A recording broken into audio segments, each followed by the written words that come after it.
बिस्मिल्लाह अर्रहमान अर्रहीम।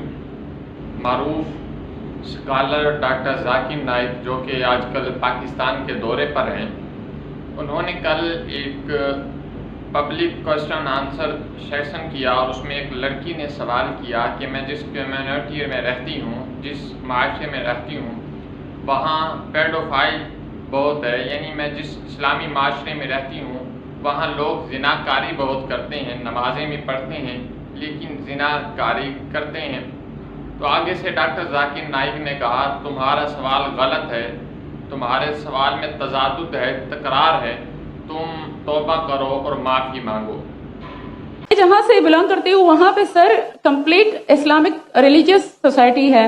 वहाँ खवातीन घर से बाहर बिला जरूरत नहीं जाती एंड मर्द कोई नमाज नहीं कज़ा करते। और हर शब जुमा को जो तबलीगी जमात के या जितने भी दवा होते हैं, दावत इल्लाह के रास्ते में निकले हुए लोगों का बयान होता है हर शब जुमा को। बट सर मेरा क्वेश्चन यहाँ पे ये है, क्या रीजन हो सकती है कि सर वहाँ पे drug addiction, adultery, paedophiles and different जैसे सूद और इस तरह के बुराइयां जड़ पा चुकी हैं एंड हमारे उलमा इनको कॉल आउट क्यों नहीं करते, स्पेसिफिकली पीडोफाइल्स को? जी आपके कोई सवाल में तकरार है।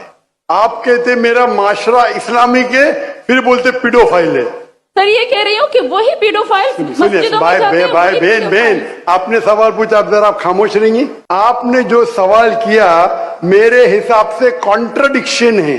आपने कहा मेरा माशरा बहुत इस्लामिक है और मेरे माशरे में पीडोफाइल है, दोनों में टकरार है। कोई भी इस्लामिक माहौल में पीडोफाइल हो ही नहीं सकता।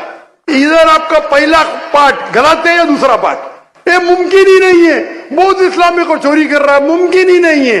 आपको मानना पड़ेगा आपके सवाल में खता है, पहले बार या दूसरे बार, हाँ क्या नहीं? इसीलिए कभी भी किसी पे इल्जाम लगाने के पहले 10 बार सोचो। आपको माफी मांगना चाहिए कि आपका सवाल गलत है। आपको माफी मांगना चाहिए कि आपका सवाल गलत है। अगर आपको सही तरह सवाल समझ में नहीं आया तो आपका हक बनता है आप दोबारा पूछें, ना कि उनको झिड़कें। और अगर आपको उसका जवाब नहीं आता, मौला अली फरमाते हैं जो तुम्हें इल्म नहीं, तुम आगे वाले को साफ बता दो कि मुझे इस बारे में इल्म नहीं, तो आप साफ साफ कह देते। जो आपने कहा कि चुप हो जाओ, अगर कोई ज़ोर से बोलने और आगे से चुप उसी वक्त करवा दे तो वो उस वक्त तो चुप हो जाएगा, लेकिन उसके दिल में ये बैठ जाएगा ये अहले इल्म नहीं, जस्ट ढोंग रजा रहा है। तो अगर आप तो कहते हैं कि हम कुरान और सुन्नत पर अमल करने वाले हैं, तो आइए हदीस पाक सुनते हैं। हज़रत मुआविया बिन हाकिम सलमी रज़ियल्लाहु ताला अन्हु फरमाते हैं कि मैं नमाज़ पढ़ रहा था तो एक शख्स को छींक आई, तो मैंने उसका जवाब यरहमुकल्लाह कहा, तो और जो थे लोग वो मुझे घूरने लगे। इब्तिदाई इस्लाम में कलाम करना जायज़ था, तो मैं भी उनकी तरफ मैं भी उन्हें बोलने लगा क्यों तुम मुझे घूर रहे हो। तो और जो सहाबा थे उन्होंने मुझे चुप करवाने के लिए रानों पर हाथ मारने लगे, तो मैं समझ गया और मैं चुप हो गया। लेकिन सलाम फेरने के बाद मुस्तफ़ा जान आलम हुज़ूर ख़त्म नबूवत सल्लल्लाहु अलैहि वसल्लम ने इरशाद फरमाया कौन बोल रहा था? तो मैंने कहा, तो साहबा ने बताया कि हाकिम मुआविया बिन हाकिम सलमी पर, तो हुजूर ने मुझे बुला लिया। जब मैं हुजूर सय्यदी दो आलम की बारगाह में गया तो फिर कहते हैं कि मैंने हुजूर जैसा एक अच्छा टीचर आज तक नहीं देखा, हुजूर जैसा समझाने वाला आज तक नहीं देखा। हुजूर ने बुलाया, ना कि मुझे झिड़का, बल्कि फरमाया कि नमाज में कोई बात करना जायज़ नहीं सिवाय कुरान और तस्बीह पढ़ने के, तो तुमने बात की आगे से ना करना। ये नहीं हुजूर ने फरमाया कि तुम दफ़ा हो जाओ मेरी बारगाह से, तुम माफ़ी मांगो, तौबा करो, नहीं, बल्कि समझाया। अल्लाह अकबर। तो आप जो उन्होंने सवाल किया पेडोफाइल के बारे में, तो इसके बारे में भी आपको मैं बताता हूँ।